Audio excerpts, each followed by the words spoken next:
Converso agora com o governador Rodrigo Hollenberg. Bom dia, governador. Muito obrigado pela presença aqui no Bom Dia DF. Vamos começar ali naquela frase que o deputado Vozinho de Rui falou, que o subsídio para as empresas de ônibus passou de 130 milhões para 600 milhões de reais. O que aconteceu para aumentar tanto assim? Bom dia, Fred. Bom dia, telespectador. Quero desejar a todos um feliz 2017. É importante registrar, Fred, que esse sistema, essa licitação foi feita pelo governo passado, do qual o Vazir fazia parte. Ou seja, todo esse sistema foi feito pelo governo passado. E um conjunto de medidas que vieram sendo tomadas pelo governo passado, que aumentaram muito o subsídio do transporte coletivo. Como que? Hoje, nós pagamos 600 milhões de reais de subsídio, sendo que 400 milhões de reais é para custear o passe livre estudantil, a gratuidade para pessoas idosas e para pessoas com deficiência. E eu quero registrar aqui a minha posição totalmente favorável à manutenção do passe livre estudantil para quem precisa do passe livre estudantil. O senhor pensa em rever para o estudante da escola pública. Livre? Agora, todas as cidades brasileiras têm um corte social no passe livre. Em Brasília, em função de leis aprovadas pela Câmara Legislativa, não tem. Então, um estudante de escola privada, um estudante que muitas vezes não precisa, ele tem o passe livre. E esse recurso ele precisa ser custeado. Nós estamos vivendo um momento de crise econômica no Brasil. Brasília não é uma ilha. Hoje, o grande desafio de todos os governadores é manter os serviços públicos funcionando, é manter a cidade funcionando. E nós não temos de onde tirar 600 milhões de reais para cobrir esse subsídio. Daí a necessidade de fazer esse reajuste das tarifas. É importante registrar que a passagem de ônibus em Brasília, ao contrário de outras cidades, ficou 10 anos sem ter nenhum reajuste, de 2006 até 2015, quando fizemos o primeiro reajuste do nosso governo. De lá para cá, de 2006 para cá, nós tivemos um aumento no salário dos motoristas e cobradores de 165%. Nós tivemos um aumento no óleo diesel de 77%. Nós tivemos um aumento na inflação de 90%. E nós estamos com esse subsídio de 600 milhões de reais, onde não temos de onde tirar o dinheiro para cobrar esse subsídio. Agora, o senhor falou aí sobre a gratuidade, né, que chega a 33% aí em comparação a outros estados, que é bem menor, 10% a gratuidade. O senhor pensa em rever essa gratuidade a estudantes, pessoas com deficiência, idosos? Porque quem está pagando a conta agora são essas pessoas, são os passageiros aí que vão bancar R$5 de passagem.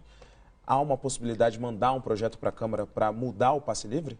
Olha, foi o que eu disse para o presidente da Câmara Legislativa ontem, deputado Joey Vale, e para os deputados. Se a Câmara Legislativa realmente quer dar uma contribuição para o equilíbrio financeiro do sistema de transporte coletivo, ela tem uma grande oportunidade.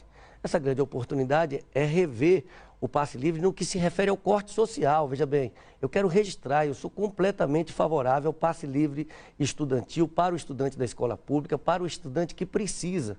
Agora, a gratuidade para estudantes de escolas particulares, para muitos estudantes que não precisam, acabam sobrecarregando o sistema e obrigando o governo a aumentar e acaba penalizando os trabalhadores. Portanto, a Câmara Legislativa tem uma grande oportunidade. E foi isso que eu propus. Se a Câmara de fato quer ajudar, vamos fazer um grande debate sobre o transporte coletivo, vamos buscar medidas que possam garantir o equilíbrio do sistema. O que nós não podemos hoje é correr o risco de ter um colapso no sistema. O DFTV mostrou várias matérias aqui no mês de dezembro do risco do sistema parar por falta de pagamento. O governo ainda tem uma dívida de mais de 100 milhões de reais com o sistema de transporte. Então, governador, a Câmara Legislativa tem sua parcela de culpa nesse rombo aí do transporte público, uma vez que recentemente até foi derrubado um veto do senhor para aumentar ainda mais o passe livre estudantil para estudantes agora em pré-vestibular? Tem responsabilidade, sim, todos têm responsabilidade, mas neste momento não é o momento de ficar apontando culpados para isso. O momento é de buscar soluções para o problema. O governo fez um reajuste, não é porque quer, o governo porque gosta de fazer o reajuste, é por absoluta necessidade de manter o sistema funcionando. E é muito melhor a população pagar um pouco mais caro por um sistema que vai melhorar, porque nós vamos implantar o bilhete único, estamos em processo de implantação do bilhete único, do GPS nos ônibus, nós já entregamos 13 terminais, as cooperativas estão renovando seus ônibus, são 100 novos ônibus para as cooperativas, ou seja, nós vamos ter uma melhoria na qualidade do serviço, mas nós precisamos equilibrar o sistema. Governador, e é muito bem-vinda a participação da Câmara para equilibrar o sistema. A gente tem aqui várias perguntas, mais de 100 estão chegando aqui. Tem uma do Francisco Venceslau, lá de Ceilândia, que ele fala o seguinte: o senhor não acha demais um aumento da passagem de ônibus com o desemprego crescente, a inflação em alta? O Francisco, veja bem, nós não temos opção. É como eu estou lhe dizendo, nós temos apenas na mobilidade um subsídio de 600 milhões de reais. Nós temos para 2017, no orçamento de 2017, 173 milhões de reais para a mobilidade.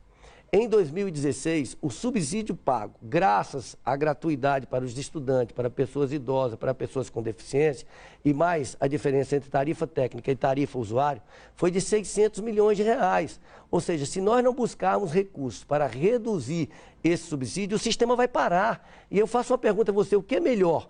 É o sistema parar ou a população pagar um pouco mais por esse sistema e ter a garantia de que esse sistema vai melhorar com novos investimentos que serão feitos? Aí a Rita de Cássia, lá de Ceilândia, ela tem uma dúvida também. Ônibus mais caro também aumenta a pirataria. O que o governador pretende fazer com relação a isso? Ontem, inclusive, a gente mostrou aí vários casos de transporte pirata. Nós estamos combatendo a pirataria, vamos intensificar o combate à pirataria. Nós estamos fortalecendo o sistema, nós obrigamos as cooperativas a fazer uma renovação da sua frota. É importante registrar que também esse reajuste é importante para a manutenção, para a sustentabilidade das cooperativas, já que as cooperativas e o transporte rural são sustentados pela tarifa usuário e eles não têm condições de manter os investimentos na troca dos ônibus se não houver o reajuste da tarifa. O Paulo Bonfim, do Jardim Botânico, fala o seguinte: cadê a integração prometida no sistema de transporte? Hoje poucas linhas têm integração. Com uma passagem tão cara desse jeito, governador, não tem que ter mais integração? Sem dúvida, e terá a partir da implantação do bilhete único. Mas é importante registrar que, do ponto de vista de passagens metropolitanas, e as passagens que aumentou R$ 5,00 são as passagens que têm integração, a pessoa pode pegar até 3 conduções, até 3 ônibus ou 2 ônibus e o metrô num prazo de 2 horas, ela ainda é mais barata do que é em São Paulo, é mais barata do que no Rio, que são acima de R$ 5,00. Mas, sem dúvida, com o bilhete único, nós vamos melhorar ainda mais e isso, na prática, significará uma redução, especialmente para aquelas pessoas que pegam muitos ônibus. O bilhete único fica pronto quando?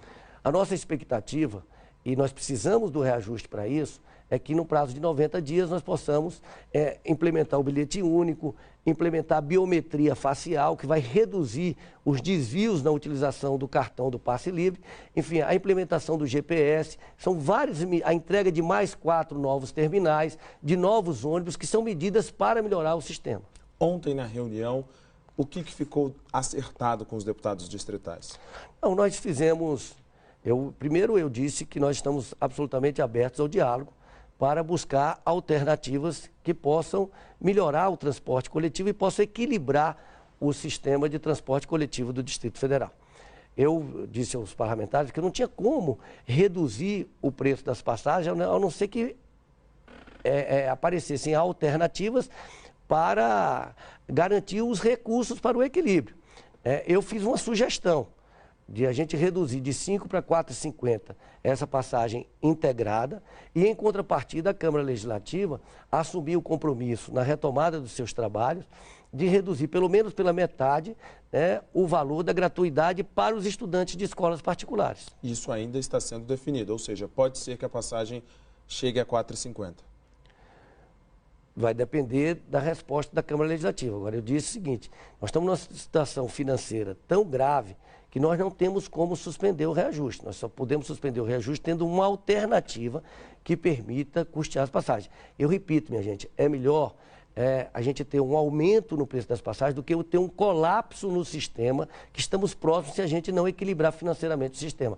O governo não tem como arcar 600 milhões de reais por ano de subsídio. O senhor falou do corte social, só fazendo uma última pergunta rapidinho aqui. A Diana de Samambaia pergunta: e os alunos da rede privada, mas que são bolsistas, como ficam? Não, eles devem ser excepcionalizados. Muito importante a sua pergunta. Nossa proposta, por uma questão de justiça social, é garantir o passe livre para aqueles que precisam.